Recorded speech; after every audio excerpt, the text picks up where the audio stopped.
Good evening and welcome to Diversity and National Network. I am your host, Kevin C. Meggett. And I am Gilberto Washington. And we're going to chop up some real good game. We got an exciting show today. We got Holmes Lindsey IV. And if y'all don't know who he is, y'all must have been under a rock because he's a emerging actor. He's been in a lot of things. We're going to talk about everything he's been in, but bigger than that, he has a lot of things going on in his own personal life that we want to get to know who he is and how he got to be where he's at. So, without further ado, Lindsey, you there? I'm here. Happy to be here. Oh, man, thanks for coming on. I appreciate it. Talk to me for a bit. Tell me a little bit about your career. Okay. Well, I always wanted to be an actor since I was like 5 years old from doing school plays and talent shows. And I remember growing up, I started to look up the salaries of certain professions. And I saw acting, there's no limit to how much money I can make. I mean, I can make millions being an actor. So I'm like, I can make millions doing what I love. I can take care of my family. I want to be an actor. So I had that passion. And then when I started to get into high school, things kind of started to change. I started hanging out with the wrong crowd and making some negative choices. And I got cut on my face at 14. And when that happened, I remember someone older that I pretty much kind of looked up to. And she said, well, how you going to act now? With the scar on my face. So I was like, man, I thought that sat with me for a few years. And then 12th grade, I was in a play. I was in Macbeth, some Shakespeare, and that brought the passion right back. So fast forward more years after that, I stopped drinking. And then when I had stopped drinking, I started acting. I joined a theater company. I moved to LA. I came back to New York and I got on Power with 50 Cent. And it's funny because the very first time I met 50, he looked at me and he said, "You look like you've been through some things." And I was like, "A little something." And he told me, he was like, "Yo, man, I'm putting you in BMF. It's going to be bigger than Power." 4 years later, he put me in BMF. Wow. And, so it's just crazy, man. I have the highest respect for 50 for being a man of his word. I have great family support. And I'm just excited about the future. Holmes, why was it so important for 50 Cent to push for a diverse cast? Why was that so important to him? Well, I think 50 is he's just connected to the streets. He's connected to the community. He wants to give people a voice.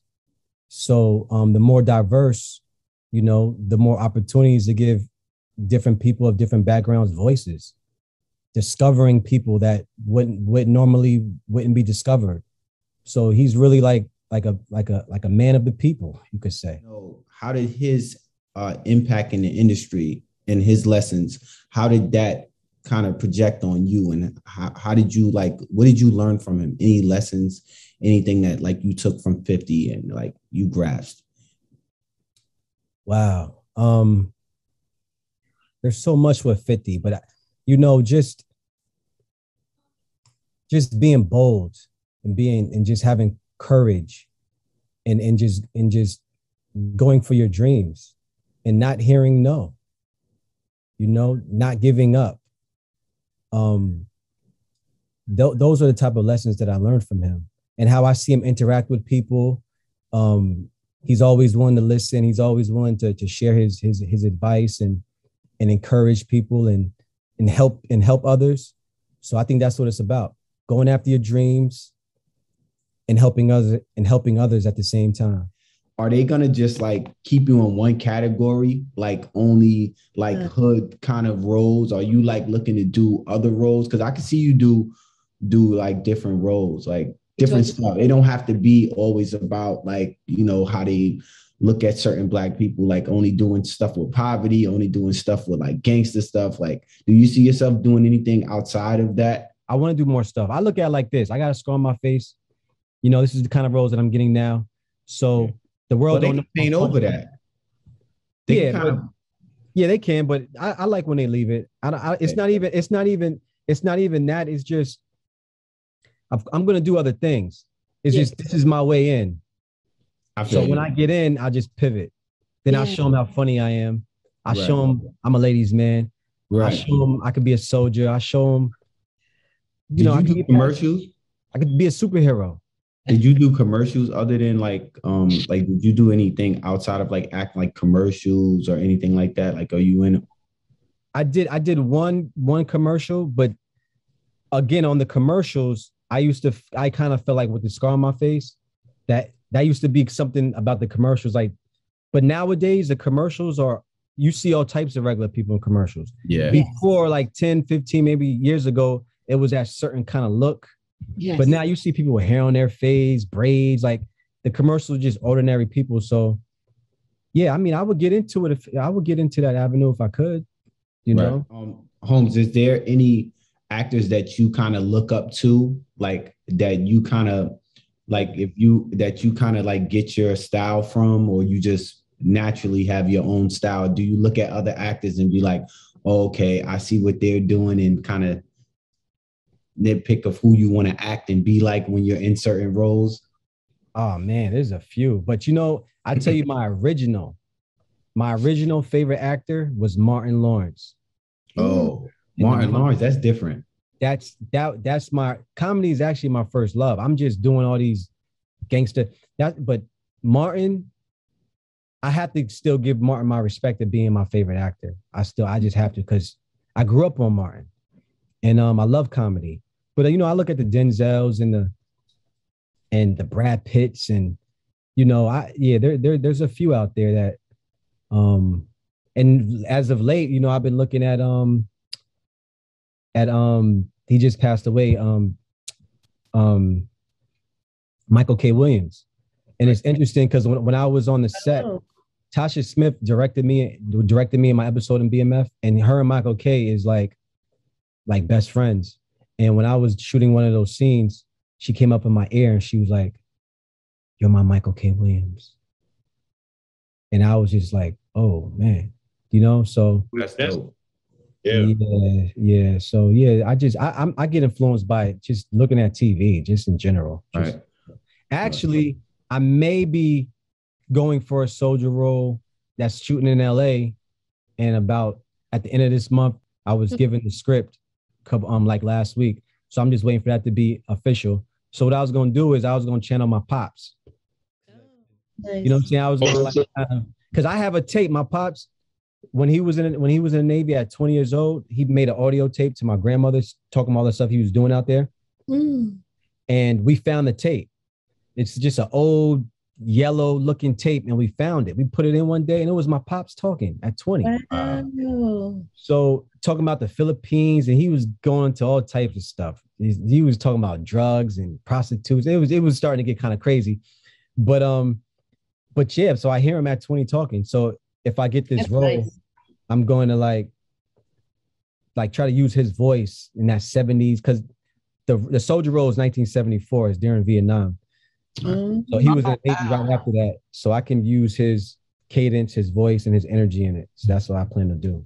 Yeah, man. I want to see you on more roles, though. I want to see you outside your character. Like, I want to see you like what also here. What is something that you would not like well, this might mess you up into stuff that roles that you might want to play in, or roles that people may have for you, but what's something that you would not do in Hollywood? Like roles, like certain roles that you was just like, nope, I'm not fitting into that. I don't. Yeah. So I you know what? I read a script before I had an audition, and the guy beat up the girl, and he was like, took her, and I was like, man, I don't really want to do that. And I'll pick up a gun, you know what I'm saying, all day long. But I ain't trying to... That's what I wanted to hear too, like a rape role or something like that. Like, nah, I ain't with that. Are you remembered like for the roles that you do? Like people like see you and be like, oh, like this is stuck with you forever. Like certain roles that you play in, like people know you as. Yeah, actually, yeah. Like friends of the family know me as certain roles from when I used to do plays, and then in certain independent films that I was in. They still call me certain names. I still get called Trigger from Power. Right. you know, yeah, it's cool. People still remember some of the stuff I've done.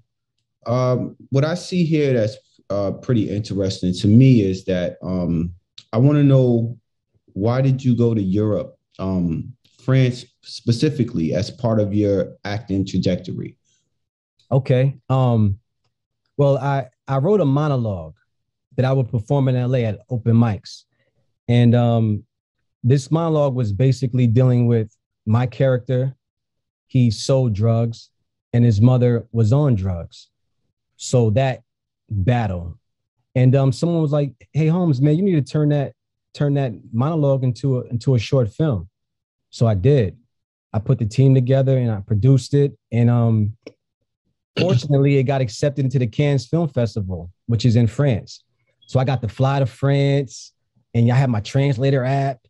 And the food was good. The people were very nice. It was clean. I remember being in London. I had a layover in London, and I was able to go into the train station in London.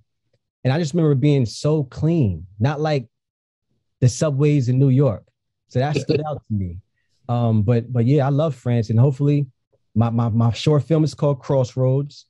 And hopefully I get it picked up one day.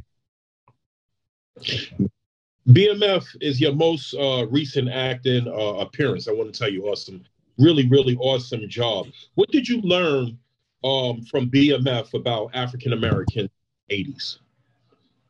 Wow, what I learned about BMF for African Americans in the 80s. I would say the power of family. From having a praying mother and having a hardworking father, just the parents trying to provide a type of spirituality, a type of heaven in the household. But then when you go on them streets, it's hell. Sure. There's liquor stores on every corner. There's drugs, violence, gangs, and it's just that duality of how is a young person supposed to survive out there when they have no resources? There's no resources. There's no real way for them to make better choices. So they get into that game, and it's like they're selling the drugs, they're making the money.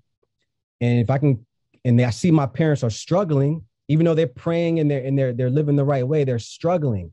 And I don't want to see my family struggle. So I took that from that. These young people, they need more help out there. They need more things to help them make better choices.